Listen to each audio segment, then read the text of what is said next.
broke up with my girlfriend, crashed my car, and I'm like, No way. what is going on? I feel that the whole world crumbled down, and I was at 18. I decided to explore London. Like I went there like an illegal immigrant. I went there with 1 month accommodation, one-way ticket, and I had to figure it out. But I've been through so many what people would consider failures, but it's just a more expensive university for me, to be honest. It's not a failure because I'm not giving up. But I've discovered a lot is that change of identity. People get stuck a lot on the identity. You know, the saying that whatever takes you to Rome does not take you to the promised land. It's like you're there, you're 40, you're 30, I'm 46, people that are listening maybe 50 or whatever. Whatever took you there doesn't mean that that's going to have to continue to take you to wherever you want to go. You got to be ready to change your identity according to the challenge that you have ahead. Because sometimes we want to solve a new problem with an old identity. I can change your beliefs in one session. I trained with Tony Robbins as well, neuroassociative conditioning. If you feel the pain there, that means you have to do it. So we're going to dive straight in. I love to start, especially because you're building your personal brand now, with the same question for everyone, which is, especially entrepreneurs, we often share our life a lot. But what's something you wish people knew more about you that maybe you don't share that much?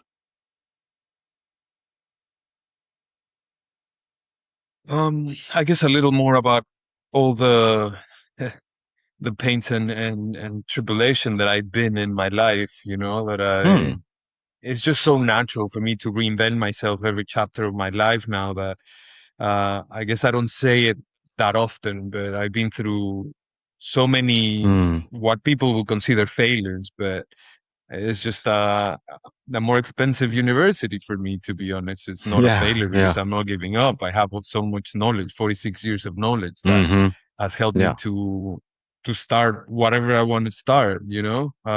It's just changing that belief really and continue pushing yourself. Neuroplasticity really it keeps you young and gives you options of so many things. Do you have one moment, or what do you call, like a change in life or failure, that taught you the most, or that had the biggest impact? Yeah, for sure. That's when I used to play hockey for the national team for Mexico, ice hockey. I know it's like the Jamaican bobsled team, but we used to play hockey for the national team when I was 18. That's so funny. I had the love of my life, my girlfriend. I had a car that my dad gave me, and you know, for all things considered, it was an amazing life, and it was indeed. But then everything just from one day to the next. There was no budget. For whatever reason, they had to cut me off from the team. Broke up with my girlfriend, crashed my car, and I'm like, no way, what is going on? I feel that the whole world crumbled down, and I was at 18, and I decided to explore London. For some reason, I always, when I was 18, I saw on the History Channel the Big Ben, Jack the Ripper, Mary Poppins, and all those things just attracted me. I'm like, why don't we just go there?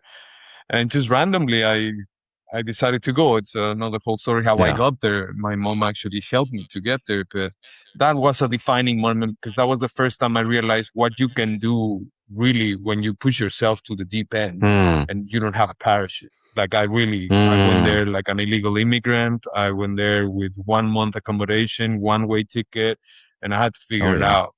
And when you push yourself to that, you realize how amazing you can be. And I think that was the beginning of this journey where it defined me, where like, Jesus, if I can do that in a foreign country where I knew English, but not English, so I couldn't really understand for a few years what they were saying.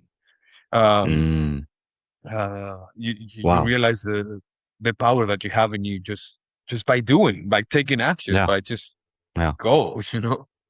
Yeah. So many, this is a principle that I enjoy as well. Like, oftentimes we think things are hard, but once we've done them, we realize, oh, it wasn't too bad in the end. And we only realize those limits when we get there. Well, for you in the move, like, what were you moving towards, or what what were you escaping by making that change, you feel? Great question. I guess um, I was moving towards more curiosity. I've always been super Mm, curious. I never really was happy with even religion. Like, I know this is a mm, controversial topic. I will not go into it, but I've always questioned. I come from a Catholic background, always going to church, and there's so many things that didn't make mm, sense. I was always curious to hang out with mm. the people. Like, I grew up in a middle to high class, or with rich kids that I don't know. Then Oh, I wanted to hang out with the people and in the town and yeah. really get to know. And I was always super curious. So I was chasing curiosity and I was running away from all the pain and sorrow of, my dream. I felt that it was crashed because I thought I was going to be a professional hockey athlete. My girlfriend, the love of my Mm, life, which we planned honeymoon and kids, and it was crazy. wow. And yeah, so those two things combine into something great, I think. Yeah. You just had to escape the pain, maybe, in the end as Yeah, well. for sure. And then you were quite trying. You were probably in a period of trying to figure things out, and with your mission of showing people how simple it can be to achieve great things. What did you realize when in that first moment of big discomfort? Because you've been through a few. We'll talk about them, but what was Right. that? What did you realize this first time? This first time, I realized that, like you said, it's not. You realize that it wasn't that discomfort. It felt like I went from pain to pain. At the moment I Mm, landed in London, it was February. It's miserable. It's dark. It's like I come from Mexico. It's always sunny and people are friendly and happy. And then you get to that miserable place on February and you're like, what did I just do? You know, yeah. where am I? And then the taxi driver, as soon as you get off, because I had to catch the metro to, like, I had to stay in Zone E, like St. James Park, for those who are familiar. Uh, and and it's very Cockney the way they speak, like Oh really, yeah. Hard to understand sometimes. and so hard. So I get off the taxi and I'm like, what is this? Like, this is not even English. I don't know what's going on. And I guess after I cried. Of course, I cried as soon as I got to my accommodation. I'm like, "Oh my god, what did I do?" But I had no choice, and this Yeah. is what I always tell people: when you really burn the bridges behind you, and um, you realize, like, Yeah. wow, I'm amazing. I can do this because I have no choice. So it's not like, Yeah. oh, I can just escape. I didn't have that option. So I Wow. realized that from there it gave me the confidence that I carry on today. That I really can do whatever I want. Mm, mm, mm. So that was the Yeah. first realization. Like, wait, That's awesome. I can do whatever. Yeah. Do you think that's a principle everybody should adopt? The when you For want sure. when you want something, you should burn the boats in most situations, or Um, I think, I think, I think it really depends if you can afford it, hmm, and that's something that hmm, I always tell my clients. uh-huh, It's important that you realize, because uh, a lot of us have responsibilities, family, so on and so forth. Burning bridges hmm, behind is not as easy. If you're younger and you have yeah, nothing to lose, like, of course, that's the best way because you have that energy, you have that drive, there's nothing to lose. When you have a family that you have to support, you have to kind of do a strategic exit per se, and a strategic burning bridges, setting a time hmm, frame, investing time yeah, every day, and planning your way out of the mm, system, if you want to call it that way, or going into your dream.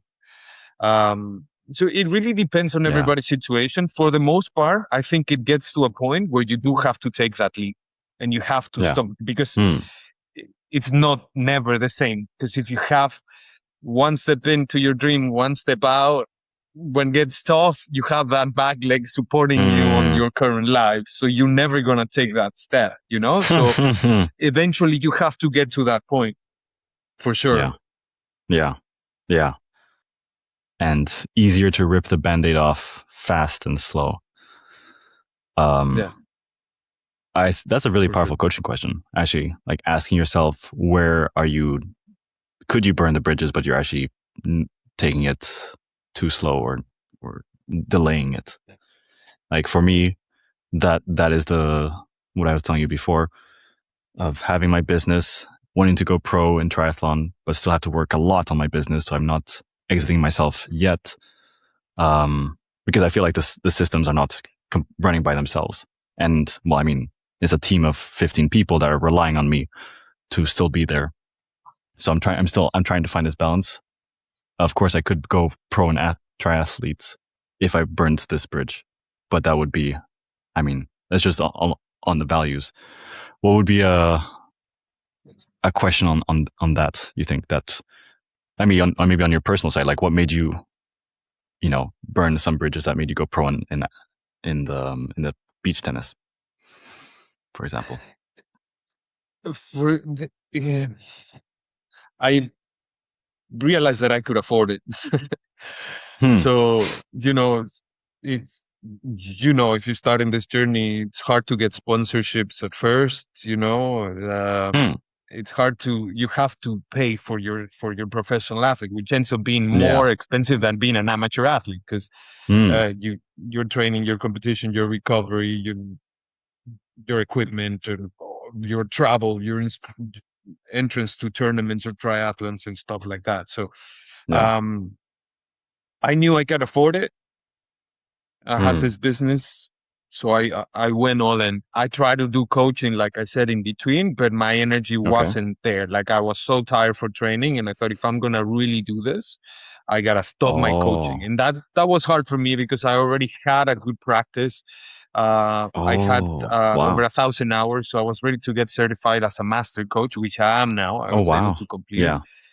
but it was like, well, this was what I wanted, but that dream of being a professional athlete, I have it since I was 18 when I got kicked out of the Yeah. national team Yeah. of hockey. So it was always in the back of my head. And I always have this exercise that I tell my clients, like, do the rocking chair exercise, Mm-hmm. pretending you're Mm-hmm. 90 or you know this exercise?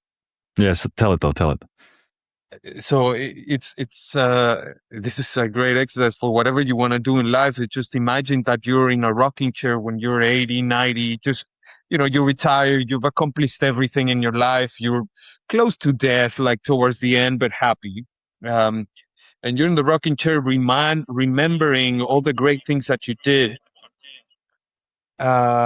maybe telling a story to your grandkids of all the things that you did, and just think of this thing that you want to do now. Would you regret not doing it when you're in your rocking chair? Like, would you go, man, I wish I fly that helicopter. I wish I went all out at least for 1 year to try my professional athlete career. If you feel the pain there, that means you have to do it. If you're like, yeah, I couldn't care less, then you're good. But that's obviously, like everything, we're emotional beings. So when you do this exercise, it's important that you do feel it, that you imagine Mm-hmm. yourself like a meditation. Go there with Mm. your eyes and imagine feeling the end of your life, and thinking if it was worth doing it or. Mm. So You explained it very well though. Like if somebody watching actually watch this part back, close your eyes, I would really like. I hadn't done that in a long time, but it reminds me that this is something I really want to do, which is really cool. for sure. Yeah. That's Yeah. Yeah. I knew I awesome. had to do it. So I went for it. Yeah. At what point? So you said you could afford it, like, because you had your business, Yeah. um, hmm and then you could afford it to go pro. Why that moment? Like, what made you feel like, okay, now I'm ready? So beach tennis is a sport that it's not very competitive in Hmm. Central America and Mexico. It is more in South Okay. America. Brazil is the mecca of beach tennis. I mean, although it was Oh. invented in Italy, Brazil took over. All Okay. major, the top 500 athletes are in Brazil. Oh I wow. competed with a lot of them, trained with a lot of them. And of course, Chile and Argentina, because of the proximity, they have a lot of Mm. tournaments. They're all, just so people understand, they're ruled by the ITF, which is the same International Tennis Federation that rules, Mm-hmm. all the tennis professional players. We're the same organization, but the side Mm. thing is beach tennis. So it's ruled the same. We have to score points to get a ranking to be able to Okay. go. So uh, I've practiced amateur beach tennis for a couple of years in Mexico, and I loved it. Just being at the beach, just playing music, beers, friends. It was like, wow, this is amazing. And I practiced badminton, tennis, so it was kind of easy for me. And I'm tall, so uh, Yeah. it makes sense. And then I saw my trainer that was Mexico's number one, and he was traveling all around South America. Sometimes did Mm. a tour in England, sorry, in Europe, and he got good sponsorship. And I'm like, wow, if he can do it, I can do it. And he's around my age. He actually Yeah. was a little older. He started before me, of course, but uh, once COVID happened and I decided to just drop everything because I was super comfortable, and drive from Mexico all the way to South America. Mm. In the process of it, I started competing. Once I got Wow. to Colombia, they're building a great community over there. Shout out to them. I started competing international tournaments with people from Brazil, Mm. Argentina, Chile, and I'm like, okay, it's getting a little more real. I stopped for a little bit while I was coaching, and once I got to Argentina, I was like, okay, either I continue with this hotel working, or Mm-hmm. I go to the right.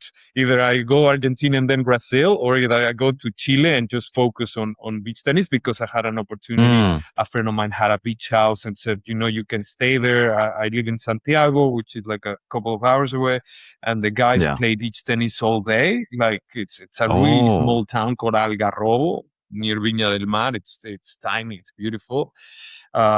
You can play beach tennis all day and train with these guys Yeah. and then see. And I'm like, yeah, I think the Hell rocking yeah. chair exists. I'm like, yeah, this is the time I'm gonna give it my last shot, because I know Mm. getting to 40, it's like, I don't know the body, but yeah, I took that So, decision then. Yeah, so you had an opportunity opened up where, okay, and that was like, I feel ready enough that I'm going to take this opportunity. And what did you feel like you were leaving behind? Like that's often the hard parts. And often also, before you answer the question, is that the mind can, when mind is uncertain, it can create a lot of stories. But if we really examine it, where it's not never as bad as we think. But for you, like, what was the story? What were you leaving behind to make this change?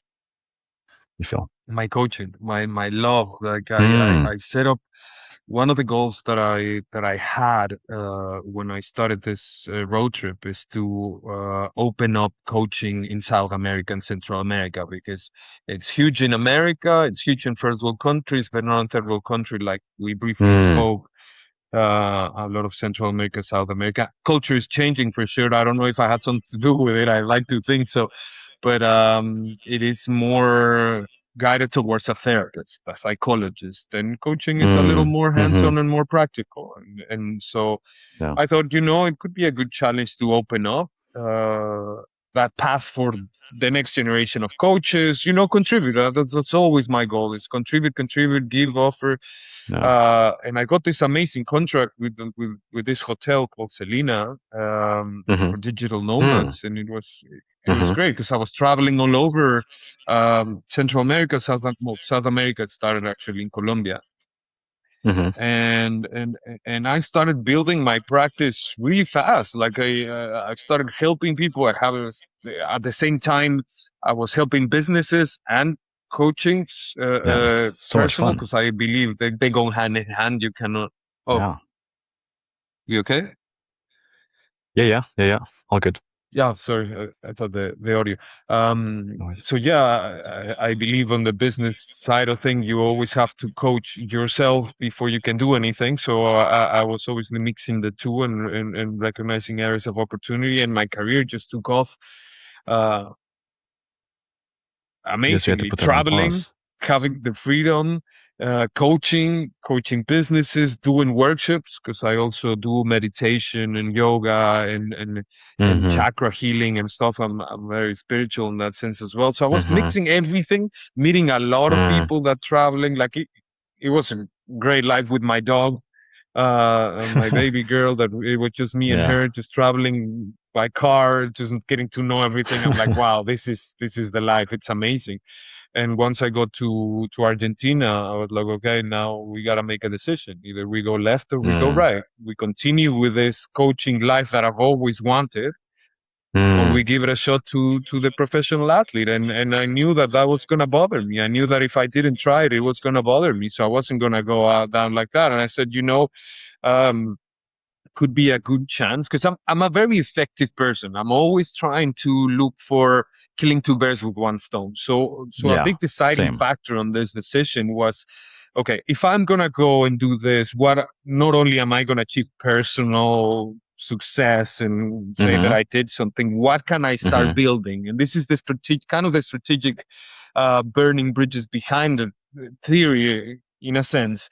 Because I start Yeah. thinking, okay, if I go to professional athlete, what can I achieve? What can I do? And with all the knowledge that I have, I can apply everything that I've learned and the coaching and the mental side of things and continue to study it because it's important to keep developing and Yeah. Live studying. it. It's huge.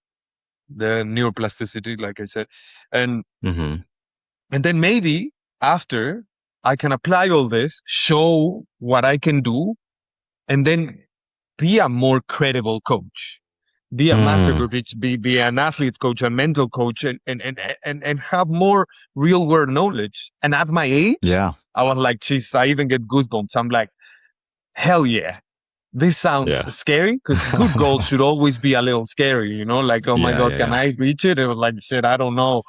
But it Yeah. feels good. It's like it gets you a little nervous, but ignites you with fire and power. So yeah, Wow. I left that coaching on one side to kind of build it a little more. I never really abandoned it, but I knew I had to come Yeah. back Yeah. to Yeah. it Yeah. Yeah. um, So you focused eventually. for But now with how the many approved, years? For how many years were you focused come on the? on athlete, Yeah. 3 years.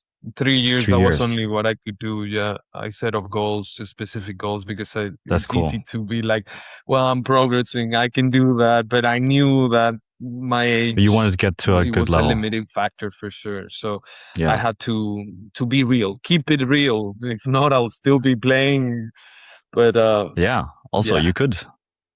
How important was that I focus then? Like, instead of doing many things at the same time, how important is focus for people to know? huge. I don't know if you heard of the concept of 1,000 hours. Mm-hmm. Mm-hmm. uh, to be good at anything, you have to do 1,000 hours. I've Yeah. actually discovered that that's not true because my body cannot take 1,000 hours, and it couldn't. But as long as you Oh do shit. mindful, like I used to also train with the mind and train meditation. Yeah. And there's a lot of studies nowadays. I don't know if you're familiar with this. People learning to play piano just by thinking. People Mm. growing their muscles, like if they were going to the gym, getting the same results as Yeah. people going to the gym just by actually Yeah. Yeah. Yeah. meditating and thinking about it. So Yeah.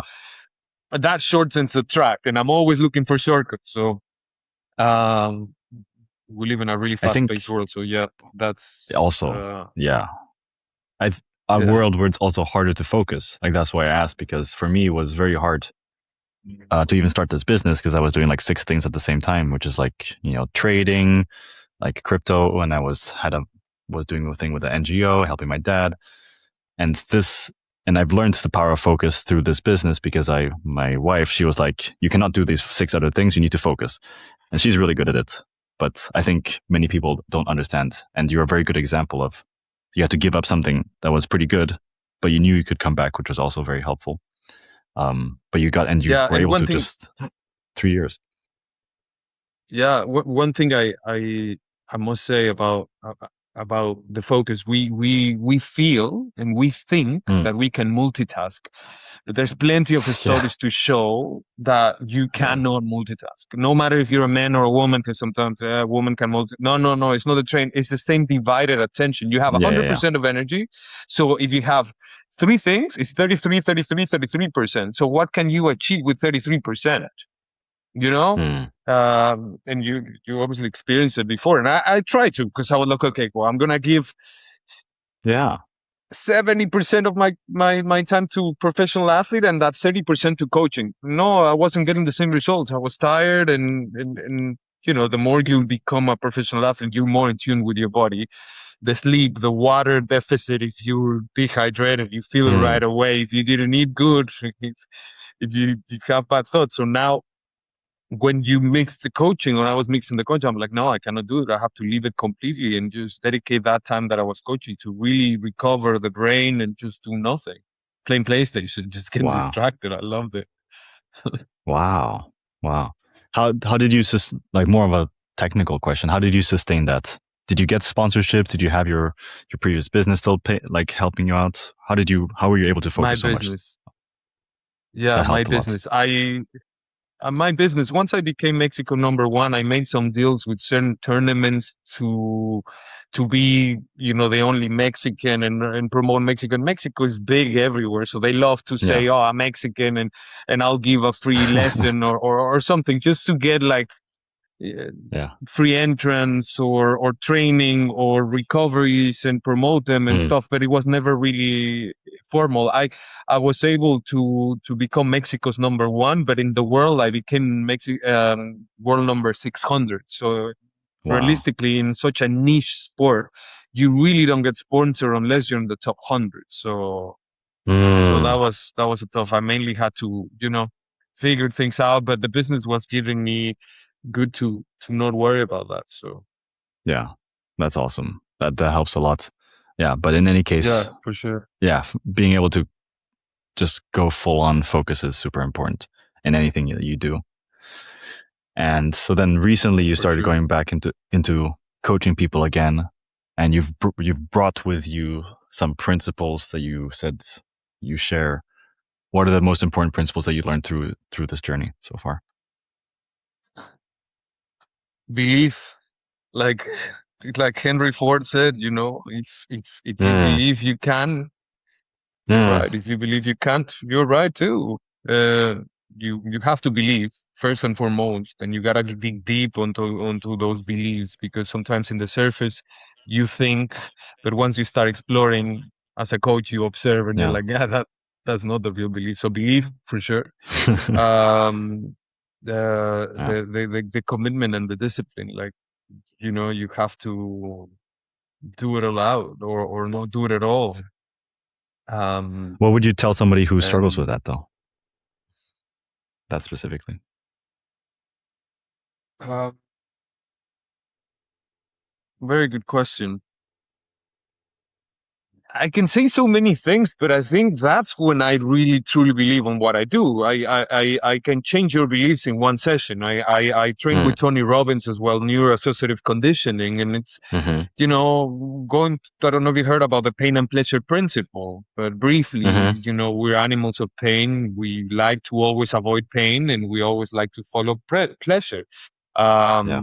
So with that principle, there's a great exercise that I do with my clients and just feel a little pain to get rid of that belief that is not serving you, and then from there Mm, guide into pleasure to change that new belief and to go through it and then do something that commits you and do something every day, because you awesome. have to also retune or rewire. It's a process, it's a habit on the new belief. It's not Yeah. just going to happen. So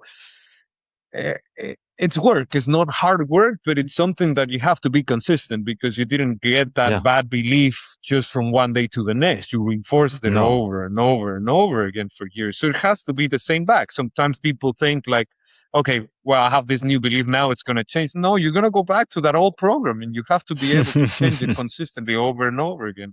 Sometimes it takes 21 Yeah. days, which is the study that's there, sometimes 40, sometimes 1 week. It depends on your intention, your need, your Yeah. passion.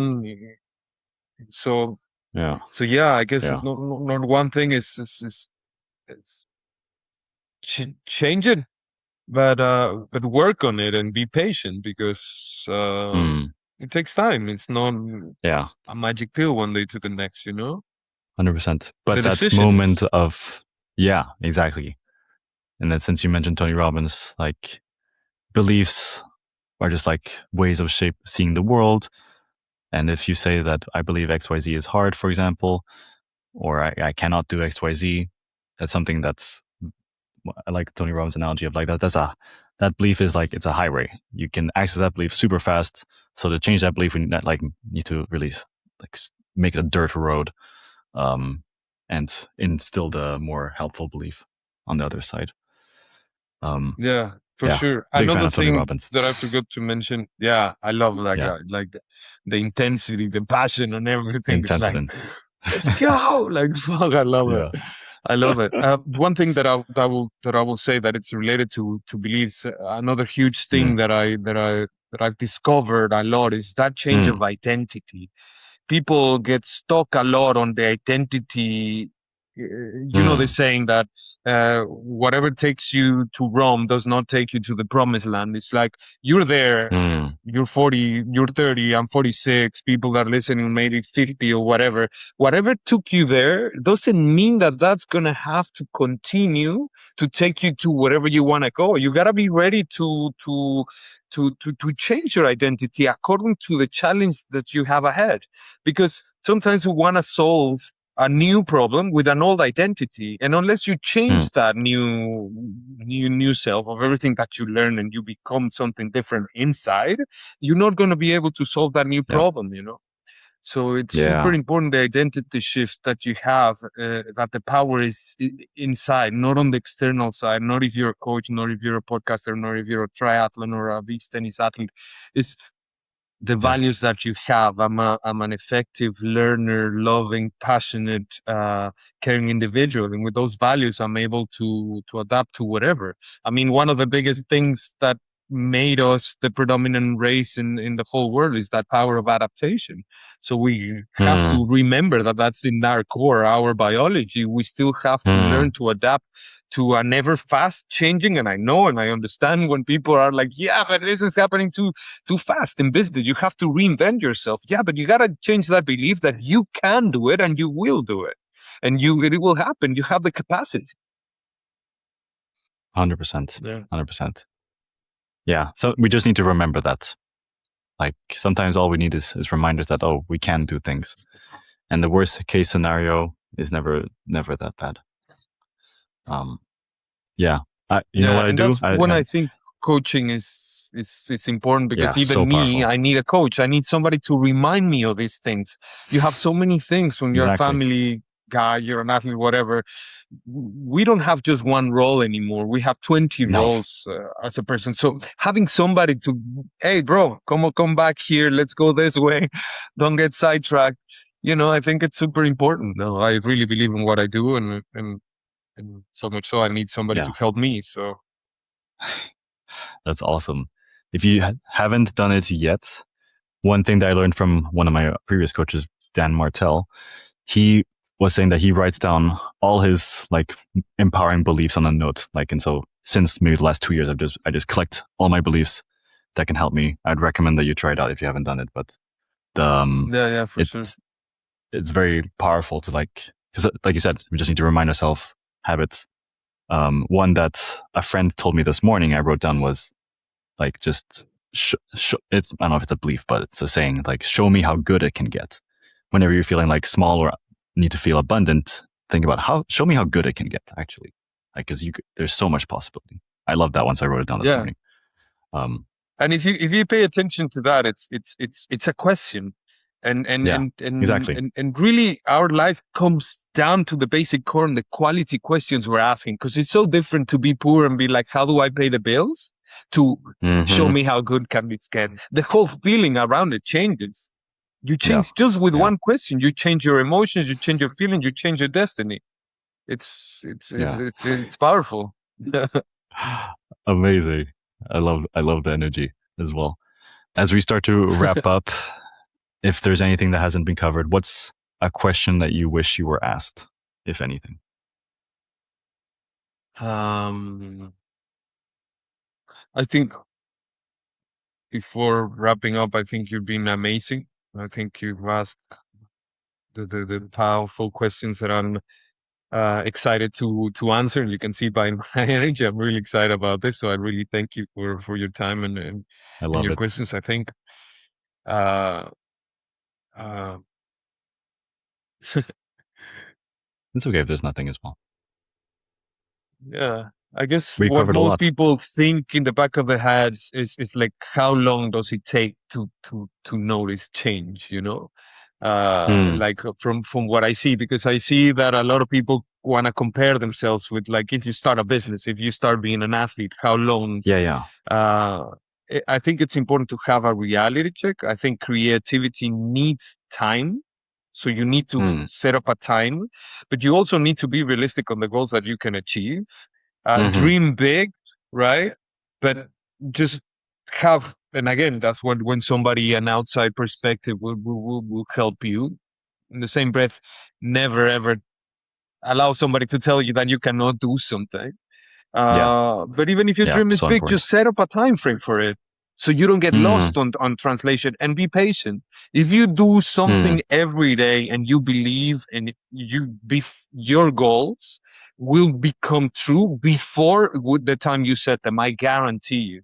But you got to keep at it. And that's something that, you know, everybody should really understand. It's that's a difference where I believe in psychology and coaching. Is you work every single week, every single day, even one step, you'll notice a massive change, rather than just having random conversations here and there, you know? Yeah. 100%. So yeah, Super beautiful. I guess that's good. Thank you, brother. Thank you, Edgar. That was super powerful. I love having these conversations. But this one was especially like lots of points and reminders for people.